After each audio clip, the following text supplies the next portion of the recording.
como vocês percebem, infelizmente, de uma maneira muito triste, constatamos a ausência de qualquer membro da Secretaria Municipal de Educação e constatamos a ausência de também qualquer membro da comissão interna que fez parte da elaboração do Plano Municipal de Educação.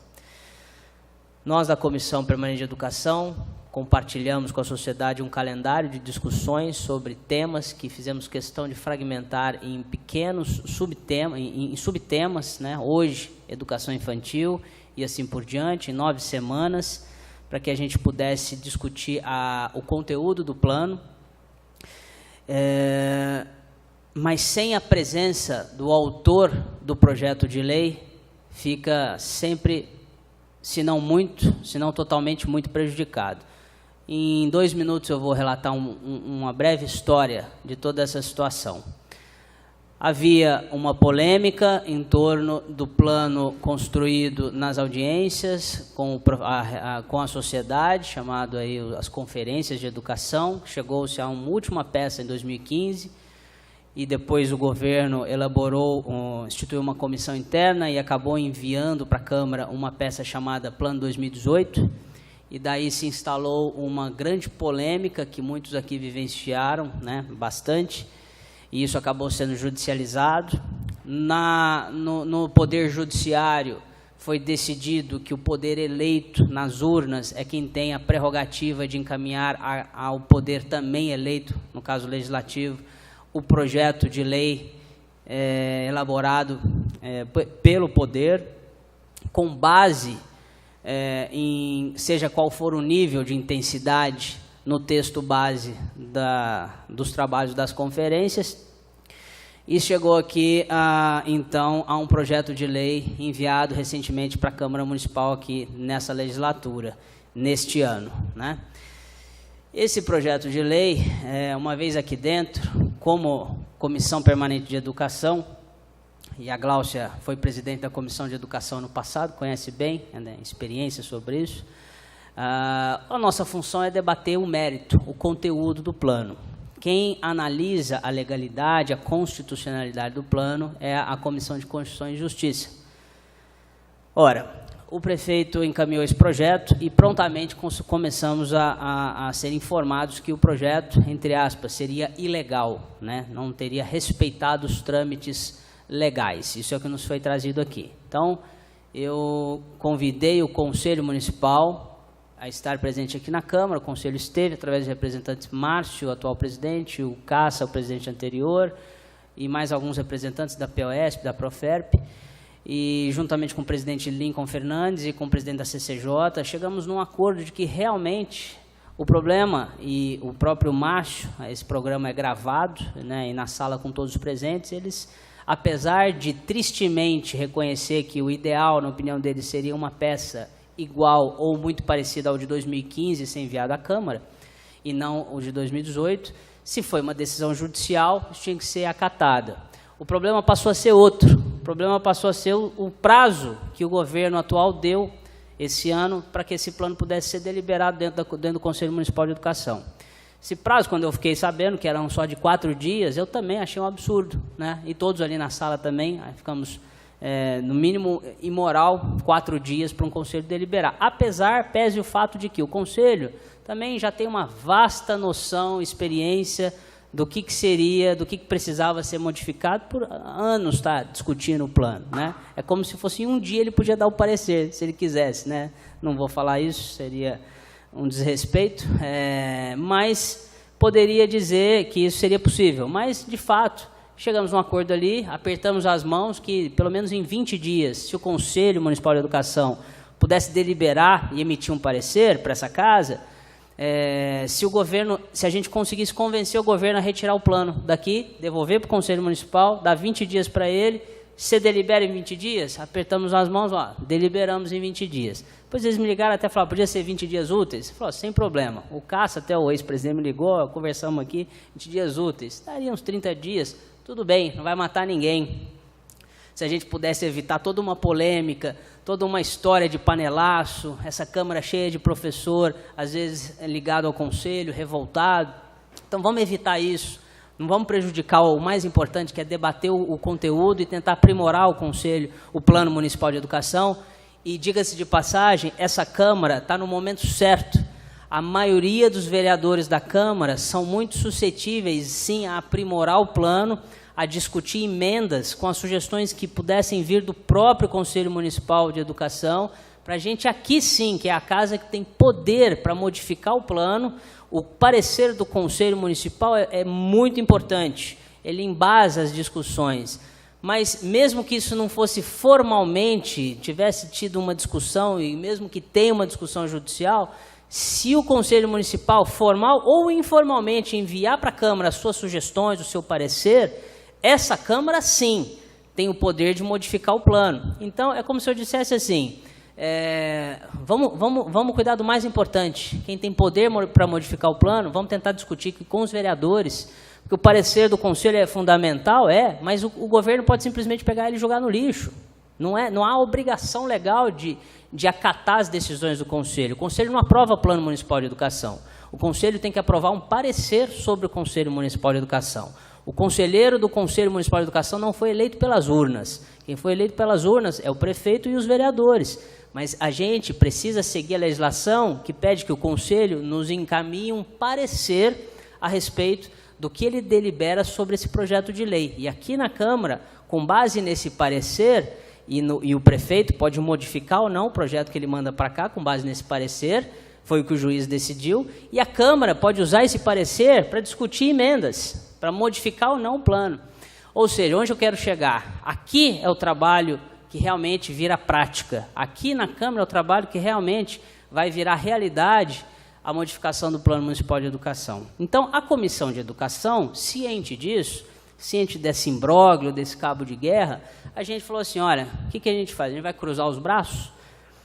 O prefeito se recusou a tirar o plano. Eu publicamente defendi isso, eu publicamente pedi que o prefeito, pedi para o Nicanor, secretário da Casa Civil, o Nicanor, retire esse plano, vamos dar um prazo para o Conselho, porque a gente evita um monte de briga, não retira o plano, a Prefeitura disse. Nos restou o quê? A Comissão de Constituição e Justiça deliberar se rejeita ou não o plano. Porque se a Comissão de Justiça, se a CCJ, a gente chama CCJ, ela rejeita o plano, aí não passou aqui na CCJ, o governo vai ter que mandar, aí por bem ou por mal, ele vai ter que elaborar um outro plano, pode até ser o mesmo, copia-cola, e vai ter que mandar para o Conselho de novo. A gente ficaria até de olho se ele ia dar mais prazo do que os 4 dias, né?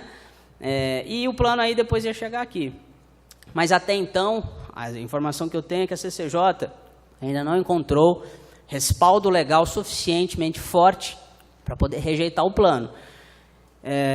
E diga-se de passagem, eu acredito que o governo pode ser ruim o suficiente que, pelo menos, bobo ele não é. Eu acho que ele não cometeria uma ilegalidade tão afrontosamente a ponto de descumprir uma questão legal e ter todo o problema em cima disso. Ele, apesar de tudo, ao que tudo parece, o governo acredita que tem embasamento legal o plano da forma como ele fez.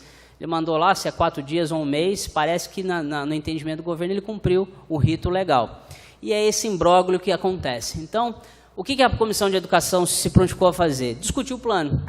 Vamos discutir o mérito, vamos discutir conteúdo. A gente fez um calendário, porque, olha, enquanto o pessoal está discutindo a questão jurídica, a gente está discutindo conteúdo. Que é o dia que isso aí resolver, pelo menos a gente avançou, a gente não perdeu tempo, a educação não ficou parada. O mais importante é a educação, é o plano melhorar. Aqui na Câmara, nesse prazo dessas 9 audiências que a gente está fazendo, essas 9 reuniões ordinárias da Comissão de Educação, a gente poder receber propostas de emendas, assim como a gente tem já recebido, agora tem 20 e poucas sugestões que a gente recebeu. Enfim, tudo bem. Fizemos então o calendário, fizemos um acordo com o governo, muito difícil, a gente pegou uma fase agora na Secretaria de Educação, extremamente difícil, para não dizer caótica. Um passivo acumulado de anos, que está explodindo agora, a situação predial de escolas, risco iminente à segurança dos colaboradores e das crianças, dos estudantes, uma escola começando a ser interditada atrás da outra, e pelo padrão de interdição da escola atual, da CAIC, Antônio Palocci, e de agora já possivelmente a Marzola, como é que chama aquela escola lá? Neuza Marzola, O parâmetro para interdição dessas escolas e da CAIC segue o mesmo padrão de mais ou menos umas 30 escolas. Eu visitei 71 escolas, não canso de falar isso aqui. Todas as escolas, o padrão é o mesmo do que foi seguido nessa escola, foi interditada. Então, é um colapso, né, do sistema educacional de Ribeirão Preto, se isso realmente não for feito um comitê de crise emergencial. Mas parece que o governo, essa crise não chegou lá. Eu estou tentando, há uma semana, agendar uma reunião com o secretário de governo. Estou tentando, há uma semana, agendar uma reunião com aquele que viria a ser, e depois que ele foi nomeado, também continuei tentando, que é o Macedo, né, que acumulou Secretaria de Governo com Secretaria de Educação, e não consigo. E, pasmem, a minha assessora parlamentar, sexta-feira, ligou na Secretaria de Educação para falar não sei se foi na Secretaria de Educação ou na Secretaria de Governo, porque está tentando achar o secretário, Macedo, para agendar uma reunião para discutir urgentemente, porque caiu a secretária, mas as coisas têm que continuar andando. A priori tem uma equipe, né? O secretário pode ser atropelado amanhã, infelizmente, a coisa tem que continuar andando, né? Olha, o secretário de governo, ele está numa agenda de da Secretaria de Governo, e a Secretaria de Governo tem prioridade, é mais importante do que a agenda da Secretaria de Educação. Foi isso que a minha assistente estupefata me relatou, né? Eu nem sei o nome dessa pessoa que falou isso, mas não precisa nem me dizer o nome, eu percebo nitidamente que esse é o tratamento que tem sido dado. Primeira reunião anterior, o Zucoloto estava aqui, o Renato, a Glaucia, o João também, né? Não teve praticamente nenhuma exposição, a gente ia expor, queria que a Secretaria estivesse aqui de Educação, mas a gente, olha, a primeira reunião tá bom, hoje é um assunto específico, Secretaria, a discussão é Educação Infantil. Eu já estou sabendo, porque a gente acaba se envolvendo muito com o assunto, que ninguém na Secretaria de Educação estava querendo vir. Não tem mais hierarquia, não tem mais gestão, está acéfala, né? Foi uma briga, parece, para ver quem ia participar. E eu recebi um ofício agora há pouco. Excelentíssimo senhor presidente da Comissão Permanente de Educação, serve o presente para informar que, neste momento de transição, não há possibilidade de apresentar fundamentos técnicos aprofundados em relação aos elementos ora apresentados do tema dessa reunião. Em relação aos elementos e contribuições apresentados à época da elaboração do plano, apresentamos junto ao projeto todos os pareceres, tanto que equipe técnica e sua justificativa, quanto ao da Comissão Coordenadora de Adequação do Texto Base. Até meio desconexo. Basicamente assim, sem mais para o momento, antecipamos votos de estima e consideração. Alberto Macedo, secretário municipal de Educação. Neste momento de transição, não há possibilidade de apresentar fundamentos técnicos. Ora, se o Poder Executivo, que é o autor do projeto de lei, está dizendo que neste momento de transição não tem condição de defender o seu projeto, como que a Câmara tem condição de discutir esse projeto? Em face disso, eu, como presidente da Comissão Permanente de Educação, suspendo todo o debate na Comissão Permanente de Educação até que o governo se reestruture, esse caos na Secretaria de Educação seja resolvido, que a educação seja levada a sério de verdade. Segundo, já que não tem nem condição de debater, não tem o que fazer. Vamos aguardar o parecer da Constituição de Comissão de Justiça, inclusive, de repente ela pode até rejeitar o plano, de repente ela encontre sustentação jurídica. E, finalmente, que o governo, já que esse processo vai acontecer, respeite os trâmites legais e respeite o Conselho Municipal de Educação, já que o governo não tem nem condição de discutir tecnicamente o seu próprio projeto, que a gente suspenda todos os debates da Comissão de Educação e a gente espere que o governo volte a existir a educação para o governo.